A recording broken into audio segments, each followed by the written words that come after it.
guys, sa ngayon ipapakita ko po sa inyo ang paggawa po ng boots. Unang-una po, ito yung boots na gagayahin ko po. Tapos, ito yung sukat ng paa niya po. Sukat ng paa. Mayroon po itong nakalagay kung ano po ang haba at ano po ang lawak na susukatin ko po. Para po sa kanyang sukat na kanyang paa po at saka ng kanyang banda po sa tuhod po. Tapos po ito yung ano po, yung pattern sa boots. Ang height po niya ay 10. So kailangan ko pong gumamit ng tape measure. So yeah. Kailangan ko po siyang gamitan ng tape measure. Then, ito lang po yun. Sukatin ko lang po ito. Ayun po sa pattern.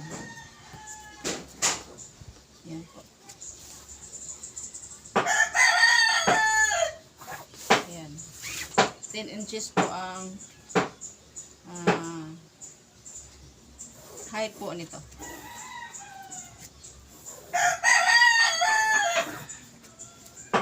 Ganyan lang po.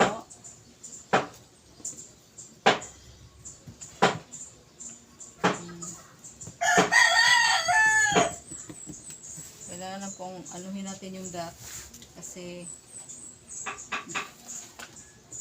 dyan po tayo ano po kung lalagyan po siya ng zipper.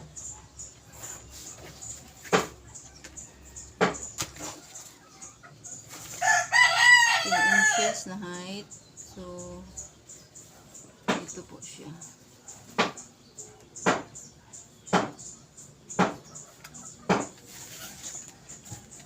Hindi po madali magsukat ng boots dahil po mayroon po kasi siyang kanya-kanyang sukat po.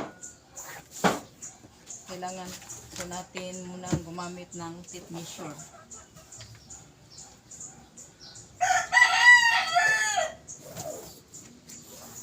Bali, 4 na po na magkabilang side ang ating sukatin ito. Kasi po, i-combine po natin yung dalawa at saka yung dalawa. Kaya po, 4 po ang ating susukatin.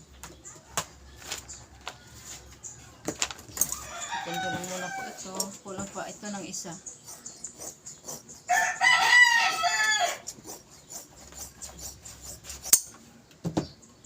Ito lang po ng isang piraso po.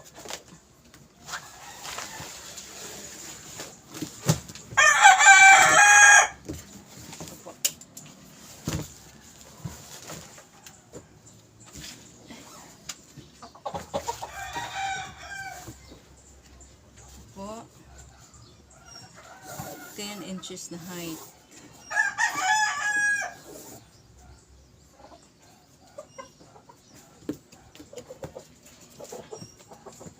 Tagal-tagal po talagang gumawa ng boots.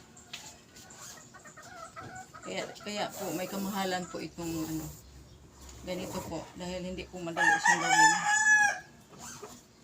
Tsaka napakamahal na po ng mga materialis nito po.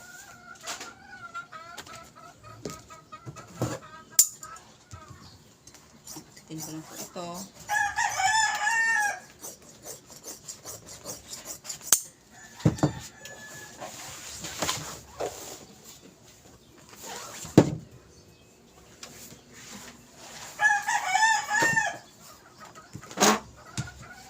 Tapos po ay gugupitin lang po natin ito bawat isa po.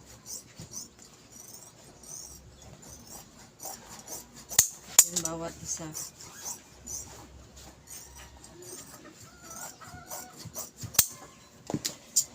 Yan po.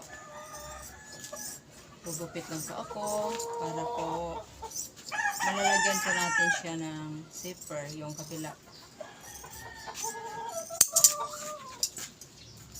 gupit lang po bawat isa po.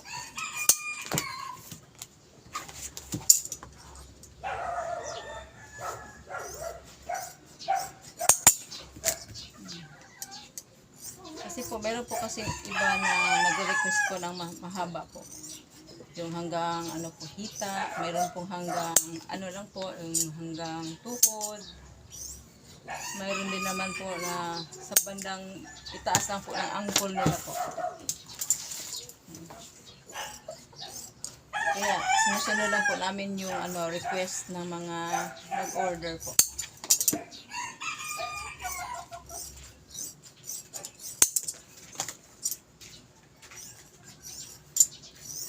Yan lang po. Tingnan po bawat isa.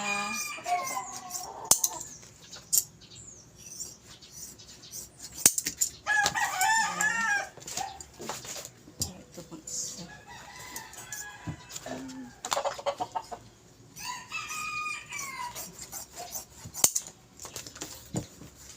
Ayan po. Hindi po talaga siya madaling gawin. Ito na nakaligtaan ko pong lagyan ng tuldok. Tika lang po. Ulitin po natin. Hindi ko po siya na lalagyan ng boundary ng ano niya.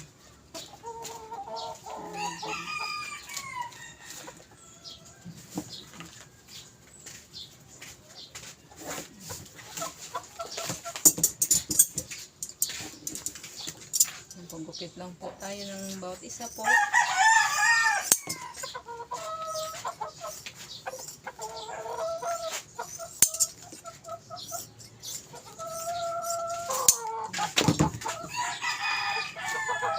Tapos po, ayan.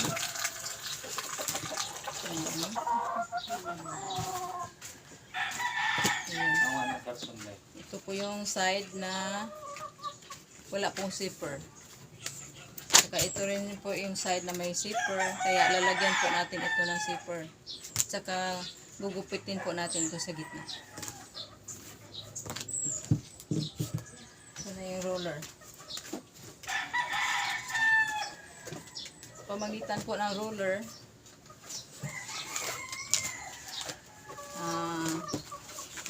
gugupitin po natin siya sa gitna.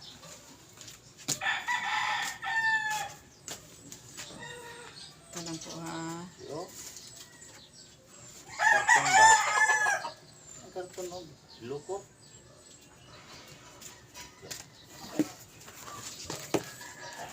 Ayan, gupit lang po mga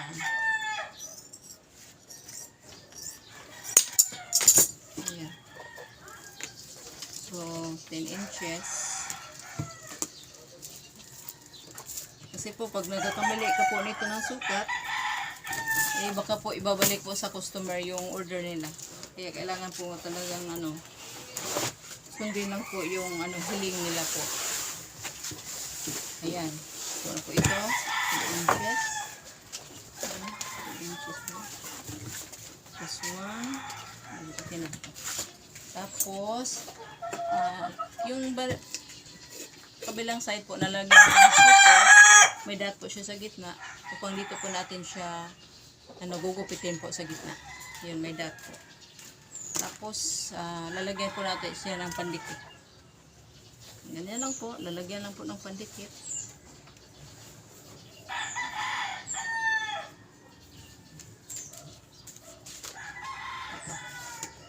Ito po pala po nasukat. Nakalimutan ko po. Ano po kasi, yung dot ay ano natin ng roller para hindi po tayo mahirapan sa paggupit po. Ayan, mayroon po tayong guide. Ayan, parang ganito.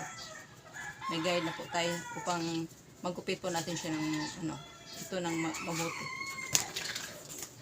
Po, anuhin lang po natin to kasi nalalagyan ko ng pandikit.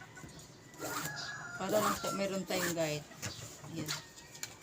Okay na po ito. Ito pong isa, lagyan natin yung pandikit.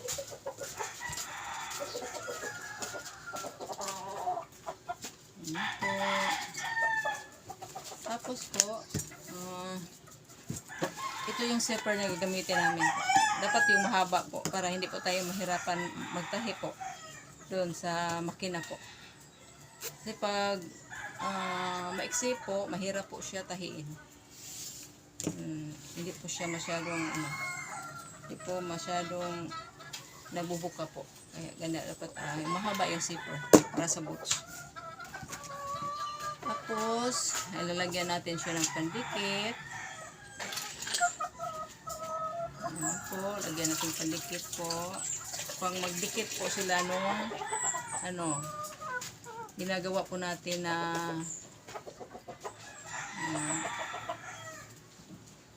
boots po. Yung lalagyan natin ng zipper. Ayan, lagyan na natin ng pandikit siya.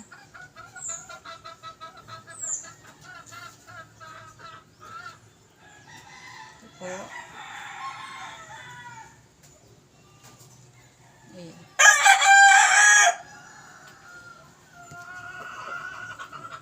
Lagay lang yung pandikit.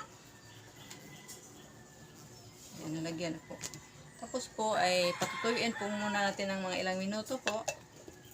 Madali lang naman po itong matuyo po. Kasi yung pandikit nito para lang po sa ganito po. Hindi po siya para sa yung pang finished product, yung paglalagay na po ng soy lace. Iba po yun yung pandikit na ginagamit ko.